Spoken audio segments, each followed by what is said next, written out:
नमस्कार, खबरों की खबर में आपका स्वागत है। बांग्लादेश से खबर आ रही है। एक बार फिर पोल पट्टी खुल गई है मौलाना यूनुस की, उसकी पुलिस की और जमाते इस्लामी के प्रोपेगेंडा की। और ये सारी चीजें तब हो रही है जब ढाका में हमारे विदेश मंत्री एस जयशंकर ने एंट्री मारी है। मतलब एक के बाद एक कई सारे झटके लगे हैं, क्योंकि ये पूरा बवाल जो इंडिया के खिलाफ माहौल बनाने की कोशिश वहां की एक इलेजिटिमेट गवर्नमेंट कर रही है, यह अनइलेक्टेड एंड अनइलेक्टेबल चीफ एडवाइजर मौलाना यूनुस जो कर रहा था, उसकी झूठ का पर्दाफाश हो गया। उस हादी जिहादी की मौत का जिम्मेदार वो हिंदुस्तान को बताने की कोशिश में जो झूठ बोल गए, वो सारा पर्दाफाश हो गया। क्यों? क्योंकि जिस कातिल को हिंदुस्तान में छिपा हुआ बताया जा रहा था, हिंदुस्तान से मांगा जा रहा था कि हिंदुस्तान उसे वापस कर दे, आपने हमारे छात्र नेता के हत्यारों को पनाह दे रखा है। उसकी लोकेशन का पता चल गया, वो दुबई में है और दुबई से उसने वीडियो भी बना डाला और यह भी कहा कि यह हत्या हमने नहीं, इस यूनुस ने और उसके जमाती साथियों ने किया है। तो ये इतनी बड़ी खबर आई है कि जिससे बांग्लादेश की राजनीति में एक नया बवाल क्रिएट हो गया है। 12 फरवरी को वहां चुनाव होने हैं।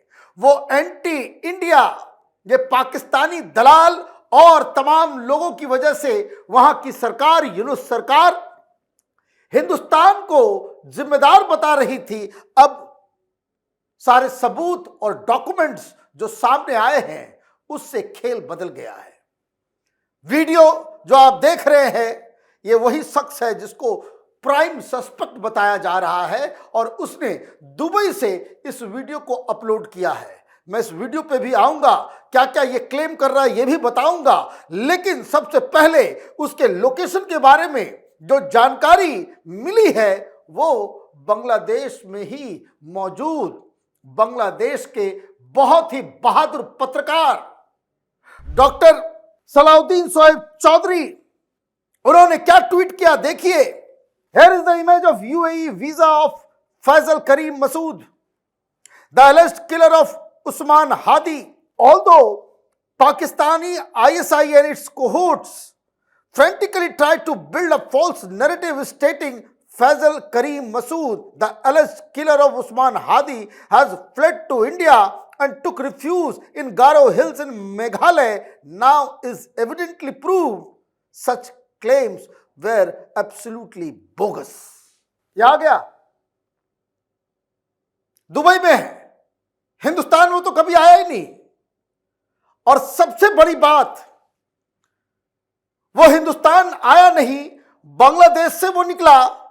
तो इसका मतलब इस यूनुस को, उसकी सरकार को, वहां की पुलिस को, वहां के इमिग्रेशन डिपार्टमेंट को यह जानकारी थी कि यह शख्स दुबई चला गया है।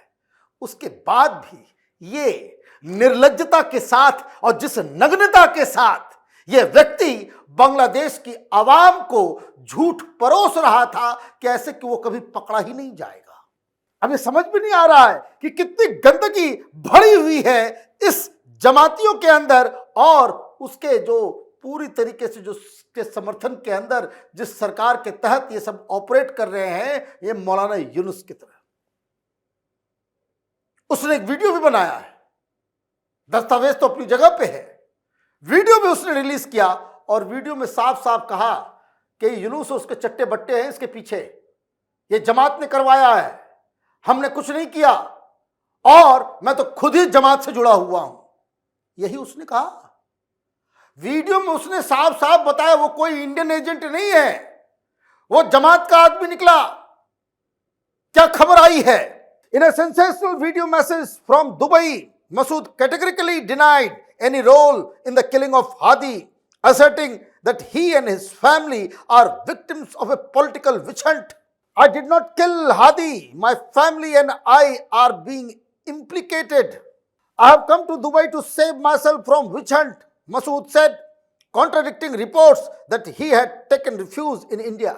दो बातें ये कह रहा है तो मैं डायरेक्टली वहां से भाग के आया हूं।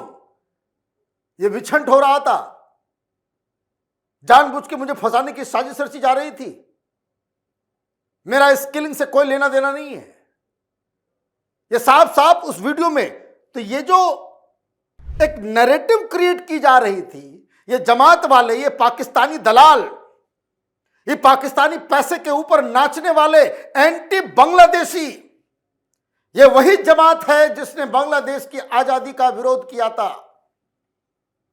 और इसी के साथ जुड़े हुए थे ये यूनुस के पिताजी, मौलाना थे, वो मदरसे में पढ़ाते थे।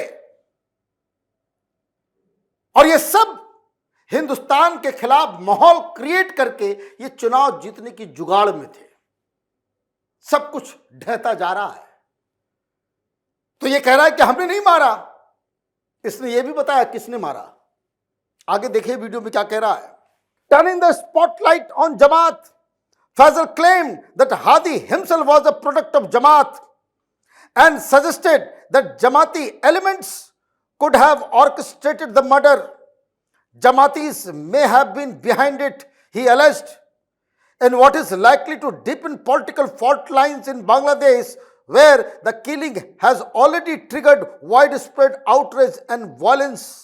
देखिए, बोले तो जमाती खुद था ये हादी, ये तो खुद जिहादी था। ये तो बहुत सारे लोग खामखा इस प्रोटेस्ट को बता रहे थे कि कोई जेंजी प्रोटेस्ट है, डेमोक्रेसी लाने के लिए। अरे बाबा, वहां सरिया का कानून लगाने के लिए सब कुछ हो रहा था और अभी भी चल रहा है। बांग्लादेश में बांग्लादेशी जो आम जनता है वो इनके साथ नहीं है, वो इनके साथ नहीं है। कोई पहली बार ये राजनीति में अपने किस्मत को नहीं आजमा रहे हैं। हमेशा बांग्लादेश की जनता ने इन लोगों को साइडलाइन में रखा